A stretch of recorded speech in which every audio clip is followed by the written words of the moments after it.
Banks, loan apps మీకు అవసరం లేకపోయినా రోజు ఒక్కసారైనా మెసేజ్ ద్వారానో లేక కాల్స్ ద్వారానో మిమ్మల్ని కాంటాక్ట్ అవ్వడం సహజమే.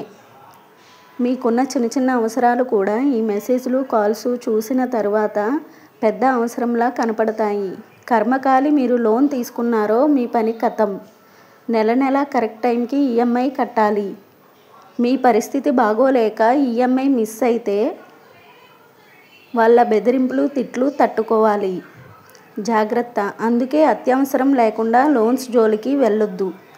ఈఎంఐని కరెక్ట్ టైంకి కట్టాలి అని వేరే కూడా అప్పు చేయడం, ఈ అప్పును తీర్చడానికి ఇంకో అప్పు చేయడం అలవాటుగా మారిపోద్ది. చివరికి ఈఎంఐల ఉచ్చులో పడి ఈఎంఐ కడుతూనే నీ లైఫ్ సగం ఖతం అయిపోతుంది. అందుకే అత్యవసరం లేకుండా లోన్స్ జోలికి వెళ్ళకు. నీ ప్రశాంతమైన జీవితాన్ని నాశనం చేసుకోకు.